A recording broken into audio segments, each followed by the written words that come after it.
sejahtera, saudara yang terkasih di dalam Kristus Yesus. Senang berjumpa dengan Anda kembali dalam program Dimensi Iman Kristiani.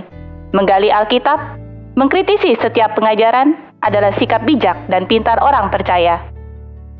Mari kita gali dan cermati bersama topik bahasan kita kali ini, yaitu arti pujian dan penyembahan. Pujian dan penyembahan haruslah menjadi sebuah persembahan yang harum di hadapan Tuhan. Bagaimana bila kita salah dalam memahaminya? Mari kita kita temukan bersama dalam diskusi kita kali ini. Bersama kita hadir di sini rekan saya Diana. Shalom Diana. Shalom Yunita. Dan tamu kita Bapak Iwan Kohar. Shalom Pak Iwan. Shalom. Dan narasumber kita Bapak Pendeta Bigman Sirait. Shalom Pak. Shalom. Saudara yang kekasih, pujian adalah kata biasa yang kita ucapkan.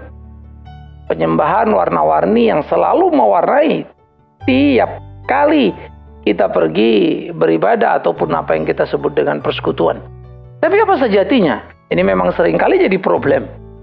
Karena kita tidak lagi mampu membedakan antara konteks pujian Kristiani dan non-Kristiani. Namun sebelum kita lanjut, kita akan lebih dulu berdoa. Saya minta Pak Iwan pimpin kita dalam doa. Terima kasih Tuhan untuk kesempatan kami boleh membahas bagian firman Tuhan bersama pemirsa yang ada di rumah. Berkati kami semua sehingga semua kami, baik pemirsa, boleh dapat mengerti arti dari pujian dan penyembahan dan boleh melakukannya seperti yang Tuhan mau. Dalam nama Tuhan Yesus kami berdoa. Amin. Amin. Saudara, ini mungkin menjadi penting bagi kita untuk memperhatikan apa yang dikatakan di dalam Mazmur nomor 103 ayat 1 sampai 5. Demikian firman Tuhan dari Daud. Pujilah Tuhan hai jiwaku, pujilah namanya yang kudus hai segenap batinku. Pujilah Tuhan hai jiwaku dan janganlah lupakan segala kebaikannya. Dialah yang mengampuni segala kesalahanmu, yang menyembuhkan segala penyakitmu. Dia yang menebus hidupmu dari lubang kubur, yang memahkotai engkau dengan kasih, setia dan rahmat. Dia yang memuaskan hasratmu dengan kebaikan sehingga masa mudamu menjadi baru seperti pada burung Raja Wali. Saudara, pujilah Tuhan hai jiwaku. Pertama kita mesti menyadari betul arti dari sebuah pujian itu adalah jiwa yang menjerit kepada Tuhan. Tetapi ekspresi yang keluar memang adalah suara dari mulut kita. Puji-pujian kita itu teratur dalam kata-kata, sehingga ada suara yang keluar, ada kata-kata. Pujian itu bisa jadi ucapan. Pujian itu bisa jadi dibentuk jadi nyanyian. Jadi kalau kita bilang memuji Tuhan, bukan serta merta kita harus menyanyi. Jadi nggak identik menyanyi dengan memuji Tuhan. Memuji itu hanya alat atau bentuk cara saja. Memuji Tuhan itu bisa jadi perilaku yang benar, bisa jadi kata-kata yang terucap, bisa jadi nyanyian karena disusun dalam nada tadi. Jadi itu dulu pertama. Nah kalau jadi lagu tentunya harmonisasi antara nadanya, musiknya, dan kata-katanya. Nyocok nggak ini kan gitu kan. Nah itu teknis. Yang kedua, pujilah jiwaku bukan emosi. Nah ini jadi penting ya. Kalau kita dalam musik umum itu emosi kita yang bermain. Oh saya senang gitu ya. Jadi kayak kita pleasure gitu ya. Waduh enjoy, waduh ini. Nah celakanya orang Kristen memang menyanyi itu ya dengan gitu, terpenuhi emosinya, tapi bukan perspektif jiwanya gitu. Sehingga ini menjadi sesuatu yang perlu sekali hati-hati. Maka orang kalau nyanyi dengan emosi itu, dia akan betul-betul hanyut, bisa kalau orang dangdut bilang bisa jogetnya, waduh luar biasa. Bisa lompat-lompat, bisa teriak luar biasa. Itu emosi. Luapan bisa ditumpah. Kalau jiwa itulah penghayatan. Jadi beda sekali menyanyi dengan emosi dan dengan jiwa. Ya, kalau jiwa itu lebih kepada penghayatan. Walaupun lagunya misalnya lagu yang apa? Ku berbahagia, yakin teguh, atau misalnya Laskar Kristen maju, masuklah perang. Itu saya menghayati betul-betul saya sebagai bagian dari itu gitu. Jadi bukan kemudian saya sedih lo nangisnya, nyanyinya saya nangis. Nangis itu bukan karena emosi kesedihan dari nada musik. Nangis itu karena Apa misalnya? Amazing Grace. Saya nangis. Karena itu saya tuh. Saya dulu ini sesat dulu kala, kacau balau gitu. Penghayatan itu loh. Nah ini yang menjadi memang penting sekali untuk kita pahami sama-sama. Kalau nangis karena jenis musik, nggak ada urusan kita dengan dengan lirik lagu itu, namanya musiknya sedih ya kita nangis gitu kan. Saya kalau nyanyi misalnya, di mana lagunya apa? The Message dulu ya. Akan ku cari. Saya nggak bisa terusin. Kalau saya terusin saya nangis gitu. Mama, nangis terus tuh. Karena emosi saya sangat tersentuh, kenangan saya pada mama saya. Gitu ya. Jadi emosi saya itu akan gitu lah keluar. Nah, jadi ini bedakan dulu memuji dengan jiwa dan memuji dengan emosi. Walaupun memuji dengan jiwa ada emosi, ya kita nggak akan lepas dari emosi. Tapi emosi tidak identik dengan harus nangis atau harus ketawa. Tapi ketawa ataupun nangis adalah bagian dari emosi. Maka emosi saya itu hanya dikuasai, dipenuhi oleh penghayatan saya, oleh jiwa saya tadi. Nah itu yang jadi penting di dalam pujian dan penyembahan. Aspek yang ketiga, kalau kita mengatakan ada pujian, penyembahan, ada doa. Kalau kita melihat di dalam pemazmur, ya, ada banyak kalimat yang disampaikan mereka menjadi tiga-tiganya dan itu saling mengisi. Pertama, di dalam doa ada pujian. Ya, di dalam doa ada sikap menyembah kepada Tuhan. Kata-kata, kami tunduk padamu, itu kan penyembahan. Kami menaklukkan diri kami, itu kan penyembahan. Jadi dalam doa kita itu ada pujian, ada penyembahan. Sebaliknya, dalam pujian kita ada doa, ada penyembahan. Ya, jadi itu tiga, pujian, penyembahan, dan doa itu adalah satu paket, tinggal dinyanyikan, didoakan, kan gitu. Atau dilantunkan dalam kata-kata. Jadi ini tidak bisa, oh ini kita lagi muji ya, kita bukan lagi menyembah. Loh ini aneh, setengah mati. Makanya kadang-kadang memisahkan itu sebetulnya menjadi satu ironi juga. Sehingga kalau kita kan pujian, berarti itu yang gembira. Kalau penyembahan, berarti itu yang slow. Padahal itu kan jenis musik. Musik itu kan ada irama kan ya, cepat, lambat kan begitu kan. Sedang kan.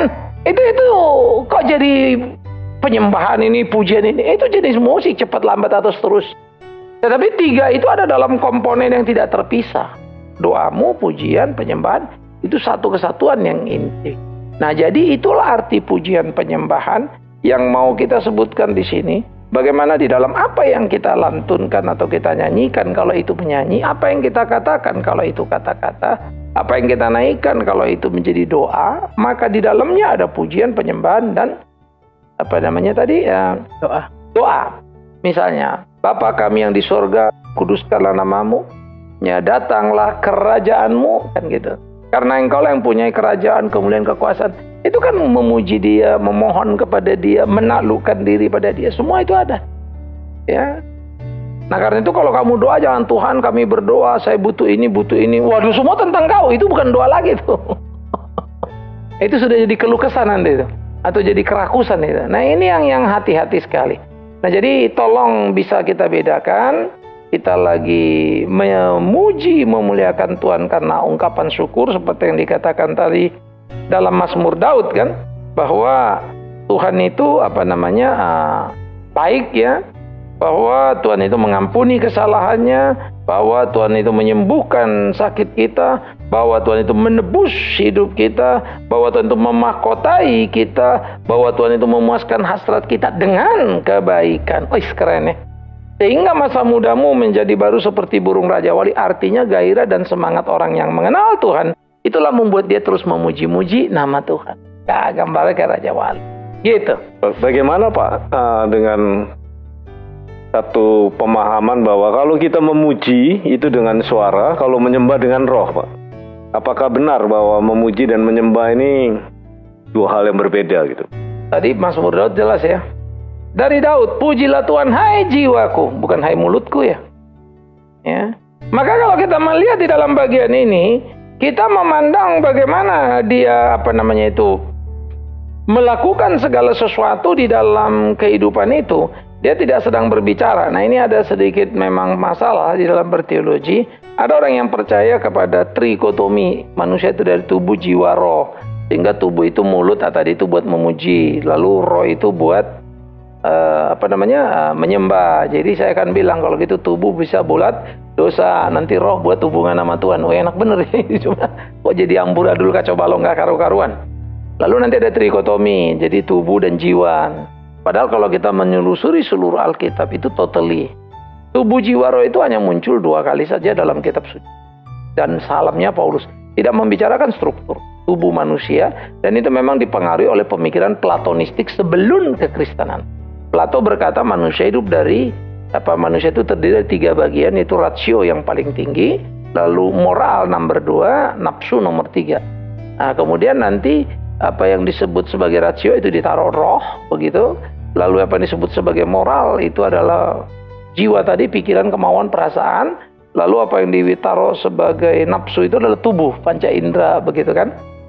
Jadi itu pengaruh Platonistik. Nah, cuma memang seringkali orang membicarakan sesuatu tanpa memahami latar belakang alur pikir itu, apakah itu biblical atau tidak sebetulnya. Nah, kalau dicari di ayat suci, nggak akan ketemu. Tapi kita tidak sedang mau diskusi. Oleh karena itu, ketika dikatakan pujilah Tuhan hai jiwaku, maka segala sesuatu ada di situ, maka segala sesuatu ditaklukkan di situ, maka segala sesuatu dikerjakan di situ. Ya. Kenapa orang Israel berdoa berlutut? Kenapa orang kalau berdoa itu mesti pakai berlutut misalkan? Menyembah Tuhan, merendahkan diri. Pakai suara apa enggak? Pakai suara. Mana ada orang di PL berdoa kita bilang tadi pakai roh? Ini apa ceritanya nih? Kalau enggak kita nggak bisa catat. Kita nggak bisa baca dong. Penyembahan mereka gimana? Doa mereka karena pakai roh. Ini marilah kita biblical saja kira-kira begitu ya. Gimana? Pak, mengenai penyembahan aspek emosi dan jiwa, itu kan bedanya tipis ya Pak. Jadi kita nggak tahu kita lagi memuji ini memakai emosi kita, apa jiwa kita yang mengucap syukur gitu. Sebetulnya itu sederhana setengah mati. Tapi memang memerlukan kejujuran setengah mati juga begitu istilahnya. Gini, kalau kamu nyanyi, Pak lagunya betul-betul membuat saya gembira. Banyak sekali lagu yang bisa bikin kamu ketawa. Ya. Banyak yang lagu bisa bikin kamu semangat. Kamu tinggal pilih lagunya. Banyak lagu yang bisa bikin kamu nangis. Kamu pilih lagu itu. Oke? Karena sentuhan lagunya gitu, maka emosi kamu terpengaruh karena jenis musik itu. Ya, kalau kamu dengar musik rock misalnya kan, wah ya cenderung kita goyang-goyang lah kan. Tapi kalau kita dengar musik balada begitu kan, atau lagu-lagu yang melankolik begitu, waduh, kita ada cenderung nangis deh itu kan kita. Tapi kalau kita mendengar lagu-lagu mars, Indonesia, waduh kita semangatnya beda lagi kan. Jadi kita tidak sedang nangis tapi juga tidak sedang tertawa seenaknya begitu. Nah, itu emosi. Kalau jiwa tadi yang saya bilang penghayatan tadi, lebih karena saya merasakan itu. Saya dosanya diampuni. Waktu kita nyanyikan perjuangan saya nggak pernah ikut juang loh. Jadi kalau emosi itu lebih ke permukaannya saja ya Pak, nggak sampai ke dalam ya Pak. Nada musiknya yang mempengaruhi. Nada musik jenisnya. Itu tersentuhlah emosi kita. Kalau jiwa itu penghayatan mendalam karena bagian dari perjalanan hidup saya. Saya orang berdosa ditebus. Oh God, thanks. Saya orang jahat diampuninya, hidup saya dipeliharanya. Gimana saya nggak memuji? Itu kan kadang kita juga bisa sedih Pak, bisa mengeluarkan air mata juga. Mana? Ya kalau jiwa kita bersyukur. Tadi saya udah bilang, tidak berarti waktu kamu memuji dengan jiwamu, emosimu tidak bekerja. Tapi waktu kamu nangis tadi bukan karena nada musik, mengingat saya diampuni. Ya.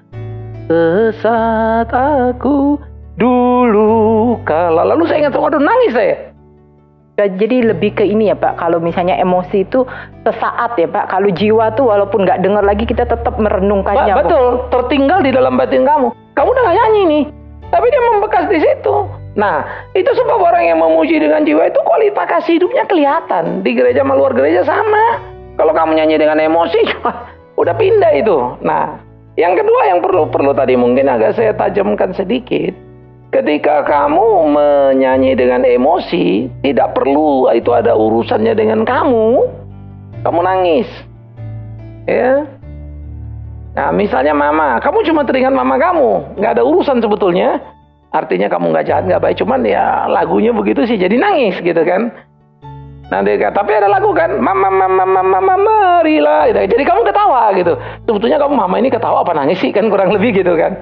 Itu lucu apa enggak sih? Tergantung lagunya, tergantung juga jenis musiknya. Nah, tapi kalau penghayatan itu entah nyanyi entah tidak nyanyi, batin saya yang sudah terkontak sama dia itu jadi. Sehingga waktu saya menghayat, emosi saya tersentuh tadi itu nangis ataupun ketawa ataupun saya bersuka cita, bukan karena sentuhan dari luar ke dalam, tapi dari dalam keluar. Kalau emosi itu dari luar ke dalam, saya dengar apa? Kalau jiwa itu dari dalam keluar. Maka orang yang kayak gini kena badai hidup apapun, tetap aja dia strong. Pak, kalau pujian penyembahan tuh bisa juga nggak Pak dibedakan dengan sikap kita? Biasanya kan kalau pujian itu bisa kita bergoyang, bisa kita menari gitu loh Pak. Tapi kalau penyembahan kan kita nggak mungkin Pak waktu bawain lagu penyembahan kita sambil berjoget-joget. Jadi kan lebih kusyuk, lebih gimana kan. Makanya kalau di gereja kan suka bilang mari kita masuk dalam penyembahan. Jadi udah beda Pak dia punya reaksinya itu tuh. Yang kita bilang tadi, artinya waktu you menyembah itu you nggak memuji dia. Waktu kamu menyembah itu, mari pujian penyapa kita nyanyi masuk dalam penyembahan. Jadi kamu tidak sedang berdoa pada dia. Padahal tiap kali orang mau penyembahan bilang, oh Tuhan tolong kami, itu artinya apa? Iya lagi doa kok, cuma doa nyanyi. Nah doa itu mau dinyanyikan, mau diapakan gak ada problem. Silakan saja gitu loh. Tapi kamu sedang sebetulnya berdoa. Saya pernah dengar juga ya Pak, penyembahan tuh lebih memuji, mengagungkan Tuhan. Kalau pujian tuh lebih umum ya Pak ya, tanda kutip ya. Jadi kalau waktu saat penyembahan tuh kita lebih Tuhan kau baik, Tuhan kau kan. Kalau kita sering lihat kan Pak, dan musiknya juga lebih digeder, sehingga kita punya emosi itu. Emosi itu gitu kan. Itu sebab saya bilang tadi, berarti kalau gitu sudah orang Kristen tanpa sadar sudah menghina pujiannya sendiri. Pujian itu dibawa grade penyembahan. Gila juga kita ini. Kan kalau pujian tuh begini nih, lebih umum nih. Kalau ini, loh, ini kamu anggap apa sih? Kamu lagi urusan sama siapa nih? Sama Tuhan. Kalau lagi ngomong sama Tuhan itu, mau tidurmu, mau jalanmu, hormatmu tidak boleh tambah dan kurang. Harus tetap sama kan begitu kan? Makin bertambah-tambah masih oke. Kurang tidak boleh. Nah, kalau muji itu ya saya lebih umum nih. Kalau ini saya lebih dalam. Loh, ini nanti dulu nih. Kamu sama Tuhan lagi apa nih? Jangan bilang kamu lagi memuji. Jangan bilang kamu lagi menyembah. Lagi jalan bergaul sehari-hari. Sikap hormatmu tidak boleh kau kurangi. Kan gitu kan. Nah jadi ada implikasi-implikasi yang sangat serius. Kenapa disebut lebih dalam? Karena emosi. Ini kan saya nyanyi haleluya, haleluya, haleluya. Kalau yang ini, oh Tuhan, tolong kami. Misalnya kan. Wah, lebih mendalam. Yang dalam itu emosi kamu. Apakah boleh Pak diartikan bahwa pujian dan penyembahan itu adalah ekspresi dari perasaan kita, relationship kita dengan Tuhan? Jadi sebetulnya bukan ekspresi perasaan, tapi ekspresi pengenalan. Ini harus hati-hati dulu nih. Makanya nyanyi itu, menyembah atau apapun namanya itu tidak ada korelasinya dengan perasaannya itu saja. Kalau itu perasaan membuat dia begitu, ya sudah dia teringat pada peristiwa-peristiwa khusus saja. Tapi kalau pengenalan membuat dia sadar betul bahwa nanti di dalam doa dia bisa nangis, bisa. Dalam memuji bisa nangis, bisa. Kata-kata dalam lagu rohani ya, kita sering lihat apakah kata-kata itu kita bisa nilai mana yang bisa memainkan emosi, mana yang benar-benar melalui berbagai cobaan, melalui berbagai tantangan, lagu itu lahir gitu loh. Mudah setengah mati sebetulnya. Kalau kamu lihat kata-kata itu kamu nyanyi, udahlah kamu akan lihat di dalam nyanyi itu mana yang lebih penting, Tuhan apa kamu? Aku mau ini kau, aku mau memuji kau. Tuhannya nggak tahu ngapain. Karena sangat self-oriented. Pak Bigman, apakah ada hubungan antara pengurapan Roh Kudus dengan yang tadi itu bentuk pujian penyembahan bisa menangis dan semua karena sentuhan Roh Kudus atau bagaimana nih? Saya kalau orang nyanyi lalu dia nangis dia bilang sentuhan Roh Kudus, saya lagi bingung. Berarti tadi sebelum nyanyi dia nggak disentuh Roh Kudus. Jadi itu sebab saya bilang bahasanya orang Kristen ini banyak bahasa yang bikin kacau gitu. Waduh, saya betul-betul dijamah Roh Kudus. Jadi waktu belum nyanyi tadi dijamah siapa? Jamah setan. Kan ngeri amat gitu. Roh Kudus itu kan menguasai seluruh aspek hidup kita. Ketika kita menangis karena disentuhnya, sadar akan saya orang berdosa. Saya diselamatkan, saya bersyukur kepadanya, saya bergembira, bersukacita. Itu juga karena Roh Kudus. Nah, apakah kalau saya menangis karena Roh Kudus, lalu kalau bergembira enggak? Semua Roh Kudus yang tolong kita kan. Dalam konteks ya, hubungan dengan Tuhan. Tapi bisa nggak orang menangis ataupun tertawa tanpa Roh Kudus? Itu emosinya tadi. Itu sebab membuat kita itu berbeda dengan orang lain nyanyi. Jadi kalau kita bilang ya lagu-lagu Kristen itu luar biasa loh, bikin kita nangis. Loh lagu, jangan bilang lagu Kristen, lagu-lagu cintanya orang yang nyanyinya pas patah hati pula lagi. Bisa-bisa nyanyinya nggak selesainya dia jungkir-jungkir balik gitu ya. Aduh, nangis-nangis dia. Jangan bilang dong Roh Kudus. Pak, sering juga kita bilang kan, kita dengar juga, mari kita menyembah, sekarang mari kita menyembah lalu pakai semua bahasa roh gitu loh Pak. Itu bagaimana ya Pak ya? Tidak ada di Alkitab menyembah itu adalah bahasa roh. Bacalah Alkitab baik-baik 1 Korintus 14. Bahasa roh itu ada. Tanda bagi orang tidak beriman, bukan bagi orang beriman. Artinya apa? Itu adalah tanda orang tidak beriman mengalami peristiwa supranatural sehingga dia berbisa bahasa roh, dia sendiri kagak ngerti. Ya, yang dengar juga nggak ngerti. Yang ngerti cuma Tuhan. Loh, kalau gitu buat apa? Pengalaman dia pribadi disadarkan ada Tuhan yang hidup. Itu bahasa roh. Sehingga kalau kita mari menyembah lebih dalam, nah terus emang kalau orang nggak bahasa roh nggak lebih dalam. Makanya Paulus bilang, aku lebih dari kalian beribu-ribu berbahasa roh. Tapi aku lebih baik menggunakan 2-3 kata-kata akal budi dalam persekutuan perkumpulan kita. Bukan bahasa roh. Karena kalau saya bilang Diana Tuhan mengasihimu, Diana kamu itu mikir kan? Ini Pak Bigman lagi ngomong apa ya? Tapi kalau saya bilang Diana Tuhan mengasihimu, clear kan? Pakailah itu. Pak, mungkin ini bersangkutan dalam Yohanes 4 ayat 24 ya, yang dikatakan Allah itu roh, dan barang siapa menyembah dia haruslah menyembah dalam roh dan kebenaran. Nah ini menarik, tapi nanti satu waktu mungkin kita perlu bahas topik ini lebih mendalam ya. Tetapi saya kasih sekilas dulu. Ini kekacauan juga di dalam tafsir konteksnya. Konteksnya itu adalah Yesus ketemu perempuan Samaria. Lalu perempuan Samaria ini tertelanjangi seluruh dosanya. Maka dia tahu ini nabi besar itu. Lalu dia bilang, orang Yahudi menyembah di Yerusalem, kami di sini. Lalu Yesus mengatakan, bukan di tempatmu itu, bukan juga di Yerusalem. Akan tiba saatnya orang kan menyembah dalam roh dan kebenaran. Nyembah dalam roh apa? Beyond space. Nggak terikat di gunung ini, nggak terikat di Yerusalem. Di mana saja, itu di dalam roh dan kebenaran. Karena Allah itu kebenaran, bukan menyembah dalam mau-maumu gitu loh. Jadi itu nggak ada kaitannya sama bahasa roh. Bumi langit itu terlalu jauh itu. Ya. Nah, oleh karena itulah apa yang dibahasakan Tuhan Yesus itu penting. Karena bahasa roh, Yesus tidak ada berbahasa roh. Hati-hati loh kalian. Itu rasul-rasul mengalaminya. Dan 12 rasul pertama, lalu si Yudas diganti si Matias. Waktu hari Pentakosta, pertama kali pengalaman mereka. Bukan bahasa roh, itu bahasa akal budi.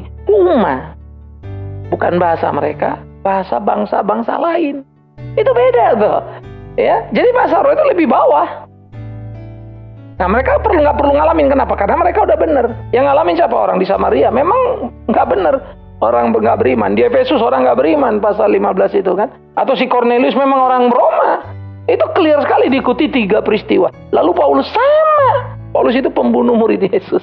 Gitu lah. Gimana Nita? Ayo Nita.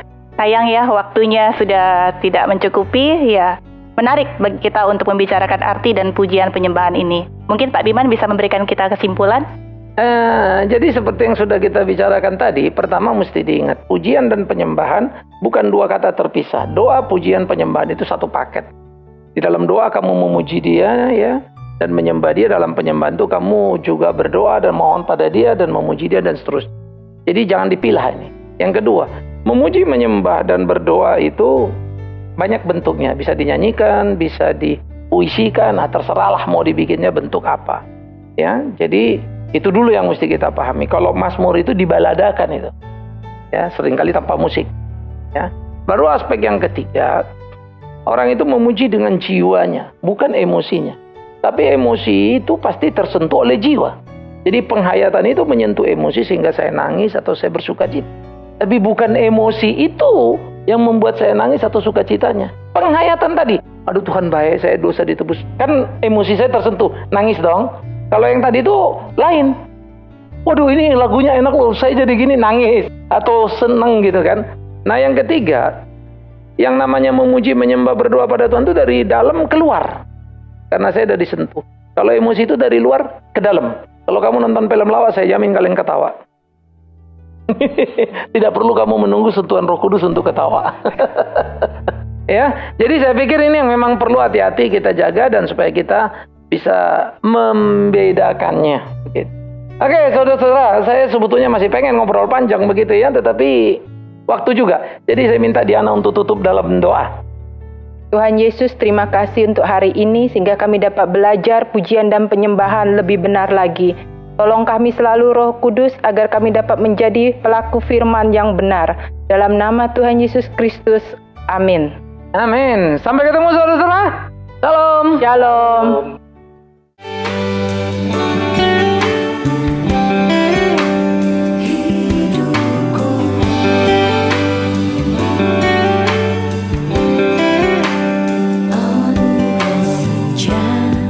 Selalu gelap saat Tuhan hadir dalam hidupku. Waktu panjang tampak sekejap, jadikan hidupku berarti.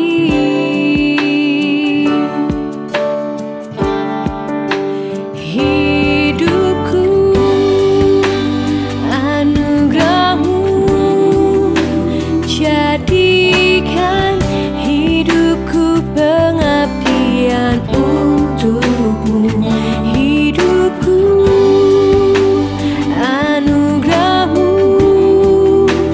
ku persembahkan untuk kemuliaanmu.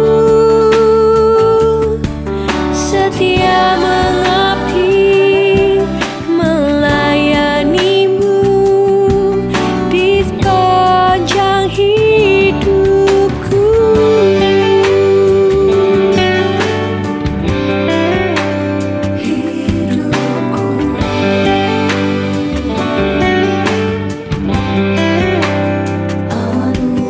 Kau mencurahkan kasih-Mu, penuhi hatiku dan ubahkanku. Pergumulan dan persoalan buatku semakin mendekat padamu.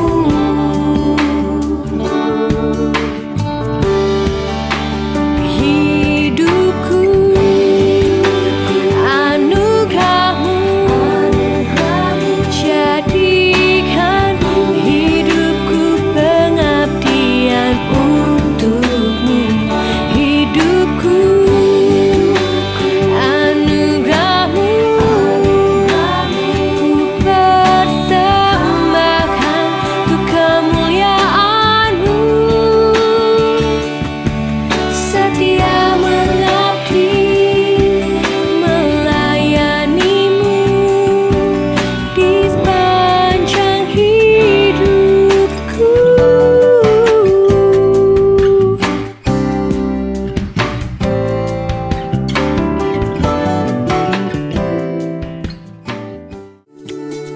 Apa yang kau alami kini mungkin tak dapat engkau mengerti. Satu hal tanamkan di hati, indah semua yang Tuhan beri.